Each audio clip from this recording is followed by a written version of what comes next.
Well, it's been a fair while, not because I've been deliberately trying to keep away, but simply with the role that CC has within the coming changes.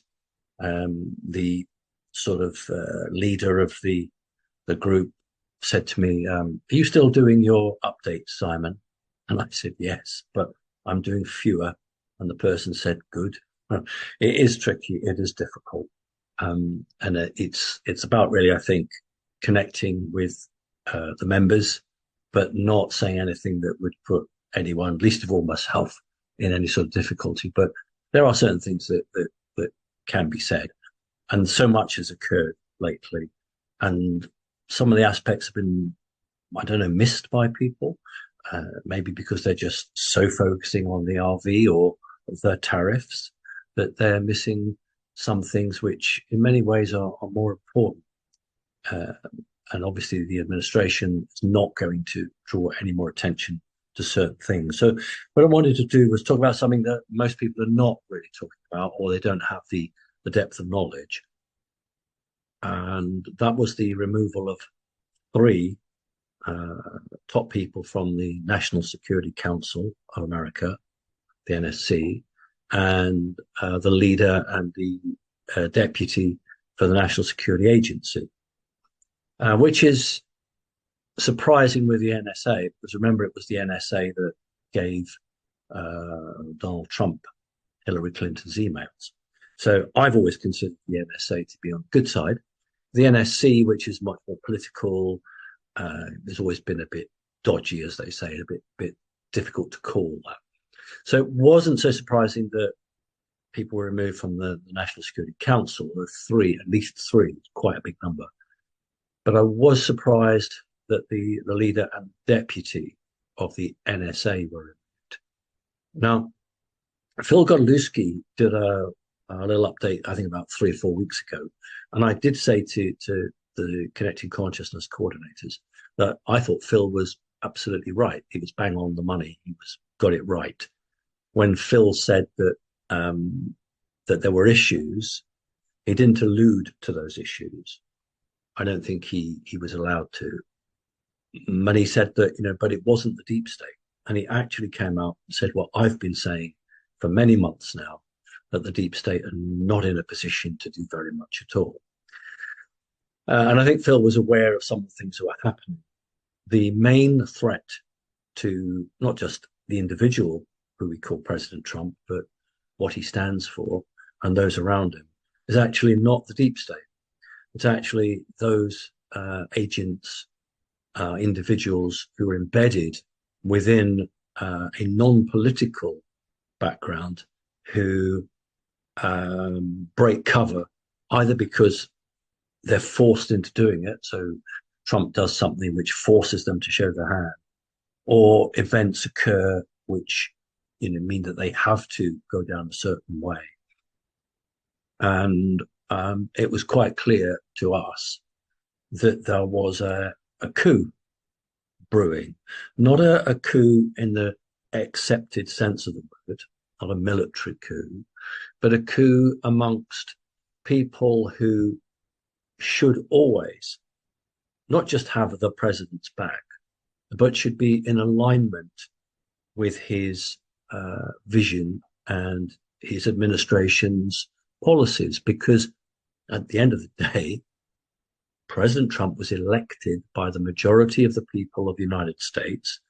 And these officers in high-ranking positions were placed there ultimately by people who were elected. So it's not for, no matter how decorated they are, it's not for them to make decisions on whether the president is right or wrong. And also, it's not acceptable in my point of view, this is just my view, for someone to say, look, I do a 12-hour shift. And when I do my 12-hour shift, I'll say, yeah, the president's right. But when I'm at home, off duty, I'll say the president's wrong. That's not good enough. It isn't good enough. An individual should think that the president is right 24 hours a day, because they would be committed to the president's agenda, because that's the agenda the president was elected on. So when I say we've got a coup there, what it was a group of people who were concerned about the tariffs, concerned about, we'll come on to the Panama Canal and all the other things which changed the way that the world has been since approximately 1945. And some of these heads of these agencies, these organizations, saw the very world that they grew up in and their responsibility or their interaction with that world changing beyond all recognition. And frankly, some people don't like a president to have authority. Some people think that the authority is with them and the president just signs bits of paper. Now, that has unfortunately been the case with some presidents, but of course with President Trump, he's very much a hands-on president, and he's not prepared to give ground like that. Why should he? So this was a momentous action that's hardly received any conversation at all. It is probably the most important thing that's happened for a number of years. And if we sort of jump now to Greenland and the situation there, look how the head of the Pifkin base, it's actually a Space Force base, came out and said, well, basically, whatever Vance, the vice president, is saying, that's not our view. Well, how dare she? How dare she? She is a serving military officer, and she has a commanding officer. And that commanding officer, the president. And if the president's not available, then it's the vice president. So for someone like that to come out and say, well, actually, that's not our view, that's why she was sacked. And so what it tells us is that there are a number of individuals, not bankers, not politicians, but serving military or intelligence people, not the CIA, who we thought would have accepted the fact that President Trump was the commander-in-chief and they should do what they're told. So this is really important to grasp that this so-called war isn't over. It's being fought at a level that's being hidden under covers, if you like, and only surfaces from time to time. And it begins to make us realize how difficult it was for President Trump in his first term of office. And the only reason that he can do this now in the second term is because things have moved on to that. Tariffs. What we see is a storyline aimed at the general public. Then we have a storyline aimed at the awake and aware. And then we have another storyline. So there's more than one storyline. The tariffs, they're not actually what they appear to be.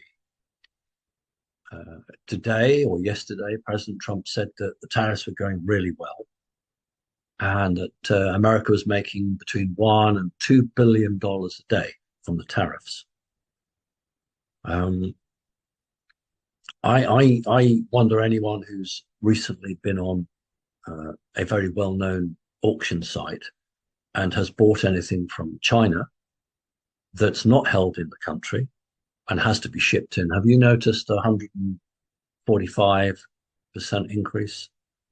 Have you seen any huge increases, or are you still buying things from China at the same price?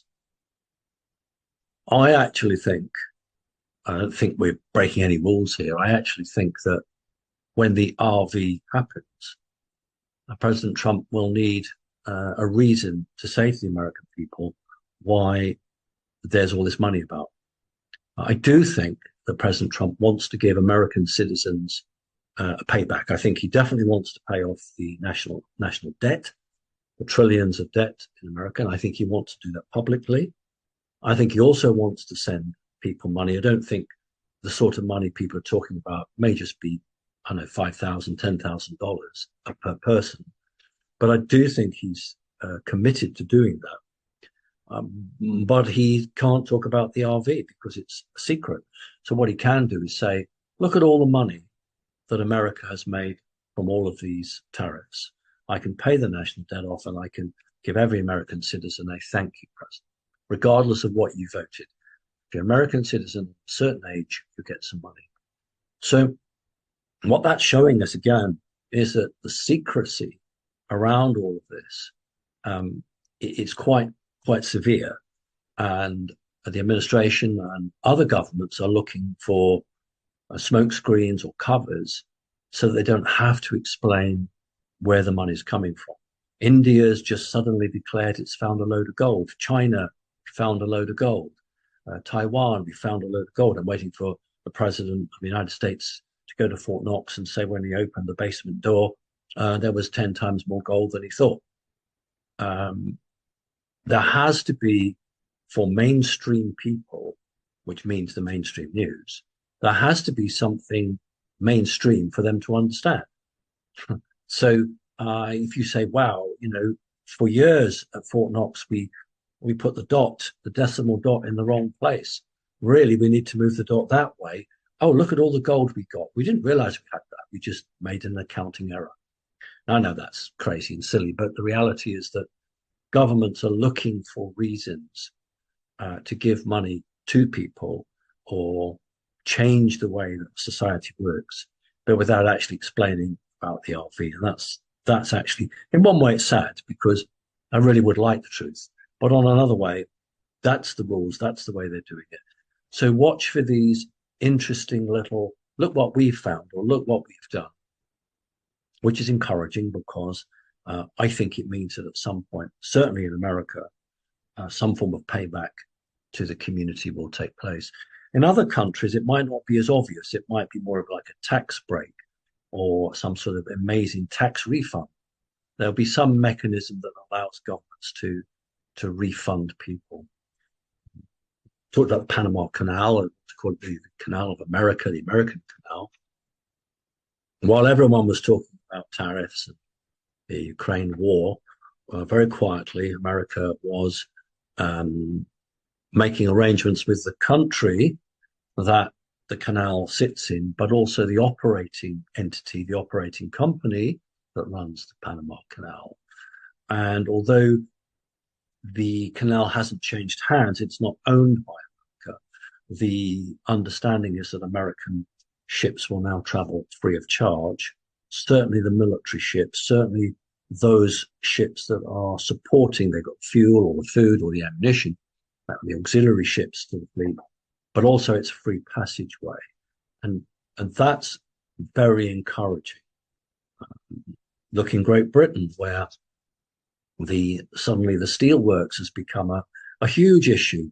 The Chinese company owning the steelworks has refused to bring in coking coal to keep the blast furnaces working. And the point about blast furnaces is if the temperature drops below a certain level, it isn't just a simple case of throwing more coke in or turning more gas on, bringing the temperature up. The damage is done. That's the end of it.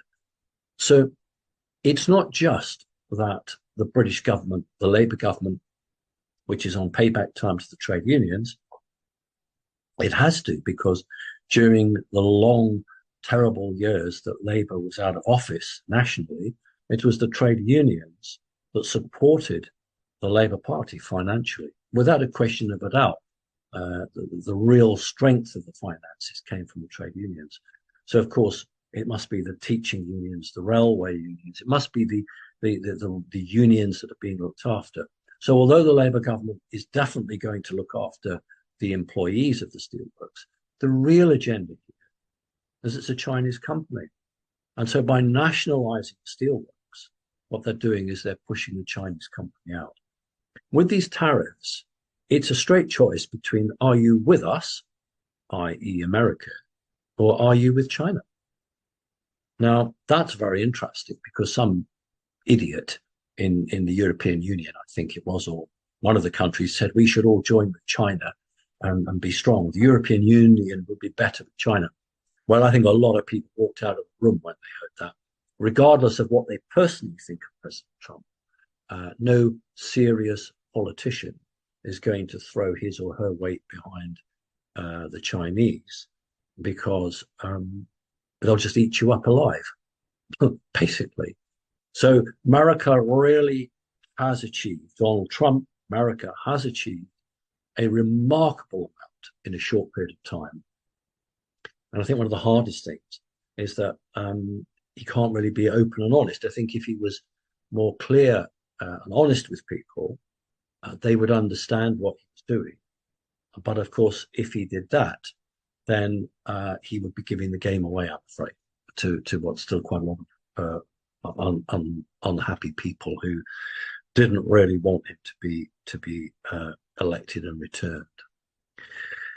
Talk about the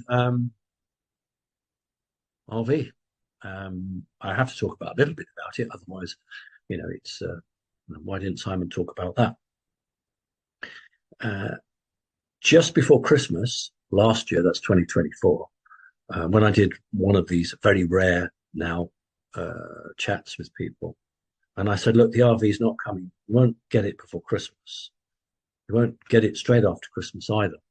The number of people who didn't like that, who only wanted to believe what they wanted to believe. And somebody said that to one of the RV commentators, and he said, I don't listen to Simon Parkes. He doesn't know what he's talking about. We're all going to get money before Christmas. And I said, no, we're not. That's not how it's going to work. And here we are, in April, 4 months or so later, and still the RV, as we understand it, hasn't occurred. Now, it's simply because if a person is receiving information from a paymaster or supposedly banking people, what is the likelihood of that information being correct? If we've seen the secrecy around so many of these operations, how likely is it that true information will be given to people who are known to go straight out to the public and repeat word for word what they're being told? So how likely is it that a multi-trillion operation would be quite happy to be destroyed by giving truth away to someone who has an audience? The answer is that obviously isn't the case. There's so much disinformation about. Some of it's deliberate, some of it is just created as it goes along. But the point about the RV is, I've been with the RV since 2015, so it's 10 years this year. Excuse me. Some people have been with it 20 years, 25 years.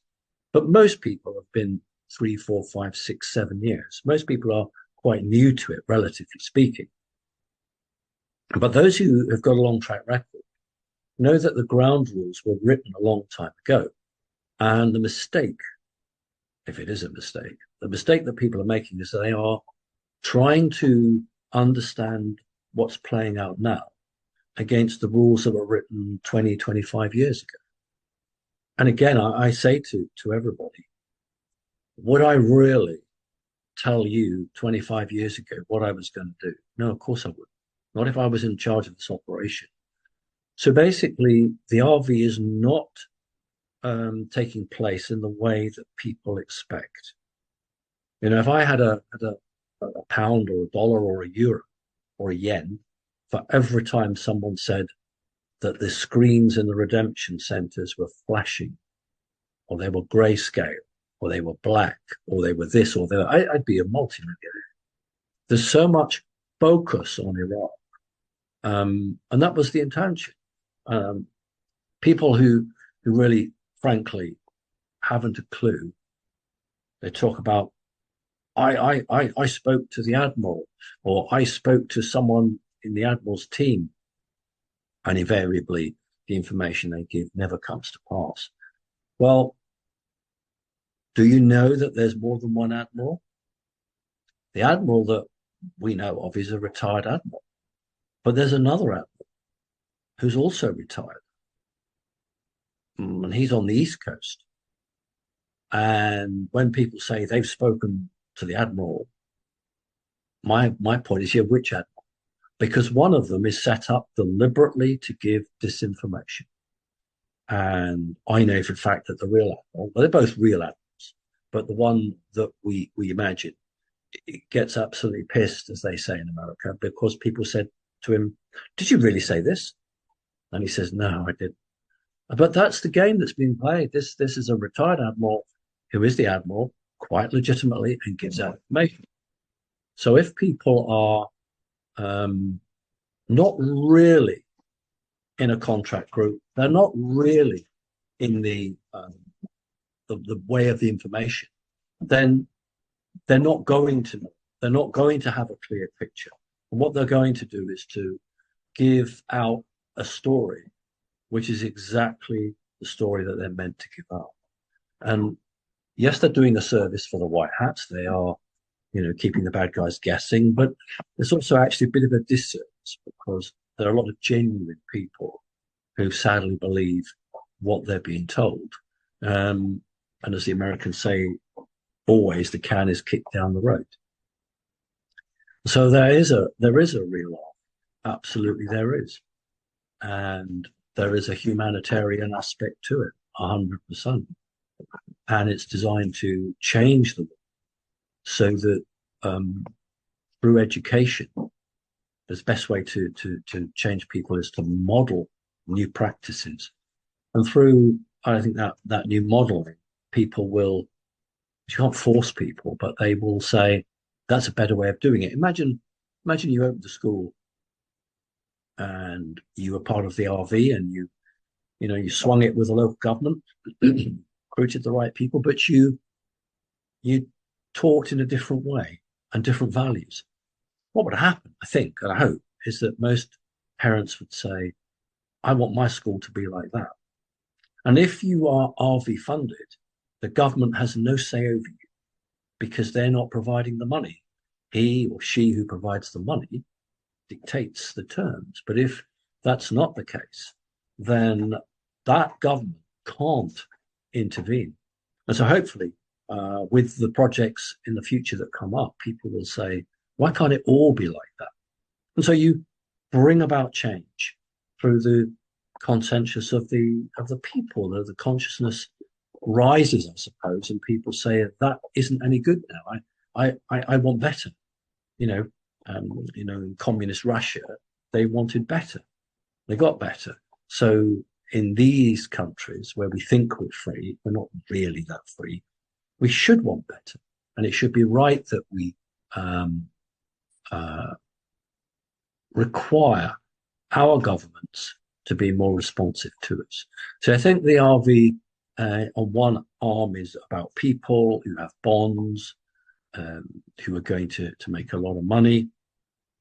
But for me, and I hope for many of you, I know for CC members, it's the case, but it's about what's the good work going to come from this? There's going to be lots of people individually make money, but how are we going to change the world for better? How are we going to drive change? Governments can't do this. They've not got the capacity. They don't have the spirituality. They're not interested. They just want to cling on to power. And so organizations, whether they're a faith group, whether it's connected consciousness, whether it's a society, who are going to bring change, will have to do it separate from political interference. And the deal must be that you say to a government, well, look, we'll build you a bridge across this river, which you've never had before. But, there are deals that go with this. You've got to change the way you are with your people. You've got to be more transparent. You've got to be more open. So there's so much that can be done. And there's really a huge opportunity for right-minded people and good-hearted people to go out there and do it. But I will never tell you when the RV started. I won't be singing an opera. I won't be flashing green lights. I won't be taking my glasses off. I will not tell you because unlike so many people who their RV ends, begins and ends with them cashing in their money and off they go. But this this organization is about delivering positive change and having a future working with people. And it's not about individuals telling everyone how much money they've got or how they've done this or how they've done that. It must be about bringing about change in a strong way, because some people don't want to change. Some governments not prepared to change, and they must be made to change. Because ultimately, to me, a government is nothing more than a caretaker of its people. And that's a very different way, perhaps, than many people look on governments. So I won't be making a song and dance about when connecting consciousness moves forward. I suppose in time it will become obvious, because we will be, doing projects in different countries. But that day hasn't happened. Just to remind you that Becky will be traveling to the United States in September. She's working with Great-Grandmother Malara and others. She's going to some states in the US. The US coordinating team of CC are working out agendas. And for people who say, well, why aren't you coming, Simon? Because I don't know in September what the situation will be regarding projects. Clearly, the people I work with will have an agenda. We'll be doing things which are compatible with what Becky's doing, but I'll be more involved with the structures, the projects, the construction, etc. But there will obviously be times when both Becky and I travel. But at the moment, it will be Becky in September coming to the US, and when she comes in September, I can tell you it'll be a very different world than it is now. So thank you. I did want to touch base with everybody. I know that if I don't show my face from time to time, people wonder what's happening. Nothing's wrong. We're fine. We're keeping our head down. We're waiting for some really exciting things to happen. Okay, God bless everybody. And I'm sorry that everything is so American-centric. CC has people in nearly every country of the world. Every country has its issues. But of course, it is America that takes the limelight. Once the RV comes through, lots of these other countries will actually shine and come forward because there'll be a level playing field. All right, take care. Thank you.